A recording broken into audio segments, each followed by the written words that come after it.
Welcome back, book nerds. Like and subscribe to my channel. Thank you for watching. This is my final video, part 5, Stormlight Archive reread, Rythm of War. And wow. Okay, so to start this book, it's Lirin. We hate Lirin.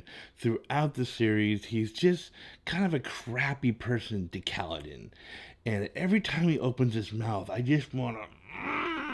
After all the crap he puts Kaladin through, we just can't stand him. But then Sanderson really makes you see his side of things and see the guilt that he goes through about Kaladin's brother, about the death and everything, and you just start to kind of feel for the guy. And then next we get Aiden's point of view, and I don't have a whole lot to say about this chapter. This character showed up early, and I just wasn't really invested in him. So when he comes back, I'm still really not that invested. Okay, and people are predicting that Taravangian, Lift, and Dalinar are going to be the ones left to take up the shards. And I'm curious to see how book 5 is going to play out with this.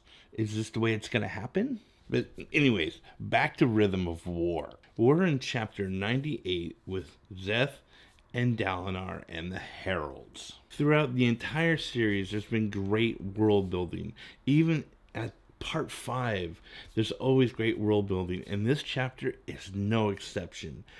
Brandon Sanderson just keeps pounding on these little teeny details to build this great world.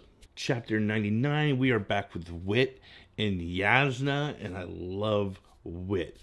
Man, he's a fun character. Who would have thought these two characters would be so good together? They would be so fun to read. And it seems that all the theories of Yasna come to fruition in this chapter. Okay, chapter 100, Kaladin is preparing to fight. There wasn't a lot in this chapter that really stuck out in my mind, except Kaladin getting ready. Okay, chapter 101, just one small little thing here.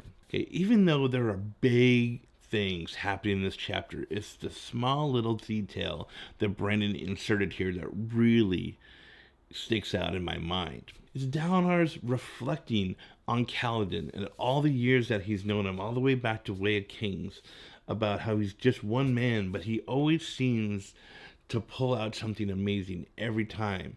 But Dalinar's starting to doubt if even Kaladin can defeat the force that is coming. How many times does Kaladin have to prove himself to get some loyalty? Though, at the end, Dalinar trusts him. Dalinar has faith in Kaladin. Chapter 102, this is the Navani chapter. She is just so well written. And as much as we all hate Moash, he's great in this chapter. We have to love him in this moment. Roshan killed Kaladin's brother, not Moash. Okay, chapter 103 was a upsetting chapter. More Moash killing people that we love. It's like, okay, you could stop at any time. Okay, chapter 104 is a great battle between Kaladin and the Pursuer. This is a great moment, but it's also the impending doom for Teff. And if you remember from part 4, Teff is not doing very good right now. But then Teff realizes that things aren't really as bad as he feels that they are. But then his spring gets stabbed and Teff dies. It's another devastating moment to read because we all love Teff and we know what Teff means to Kaladin, and we know what his death is going to do to that poor man.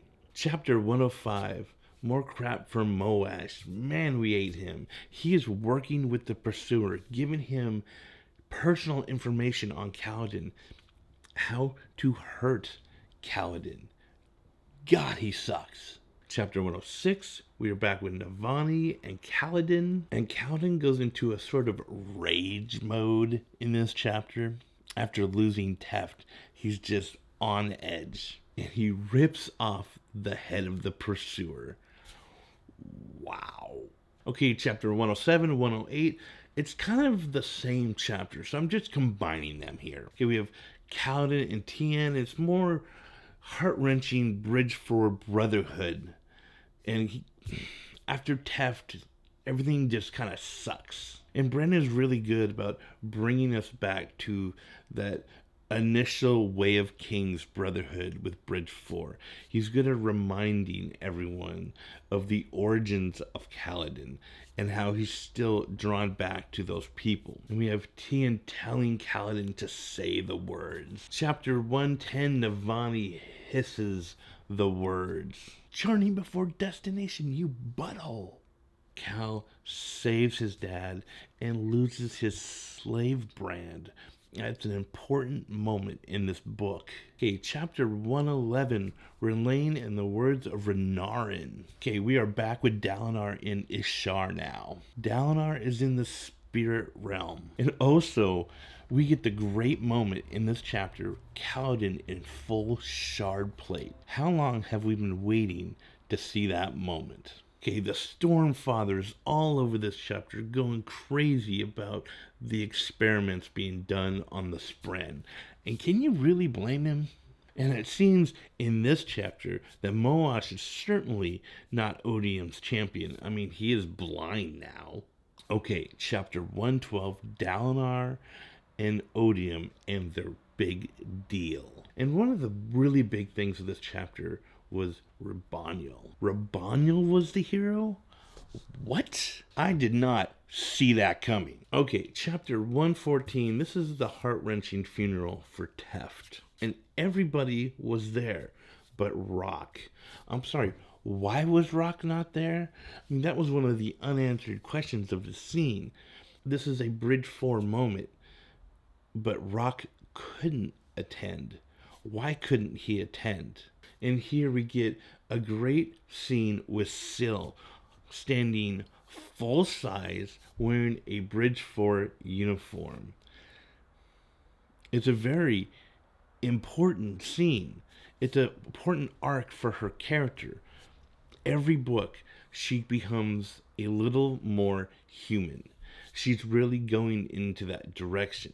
Chapter 115, we have Shallan and Wit. And in this chapter, there is a significant connection to Elantris. More Cosmere crossovers in this book. There are so many Cosmere connections that Brandon is just feeding us. And this one is not, oh, maybe it is. No, they say flat out, this is from Elantris. This is obvious. Wit literally calls it by name. Okay, and in this chapter, Shallan finally unburdens herself to her husband, to Adolin. And this would have been a bigger impact, I think. But so many times has she just like told him her secrets and he's told her their secrets. And both of them have been like, oh, okay, that's fine. Like no one is shocked by anything the other has to say. And Shallan's big reveal here is so important that I think it should have had a bigger impact than it did. I mean, it had an impact on us as the reader, but it has zero impact on her husband. And I think it would have. When he realized that his wife has been lying to him all this time, I think he would have been a little upset. My wife would have been upset. Okay, chapter 116. This is the big reveal that everyone is talking about. The internet is all over, like, this character reveal. And I've talked about it in other videos, but I'm not going to talk about it here. I know this is a spoiler video, but there are aspects of if you want to be spoiled, but I'm not going to say it. Okay, the end of this, when Venli sees her mother, she realizes that she is alive. It's a big moment. The pursuer, now the defeated one. Kaladin keeps his promise to Teff here. He promised that he would take care of himself. And this is a great end for both Shallan and Kaladin, because they both kind of healed their mental illness here.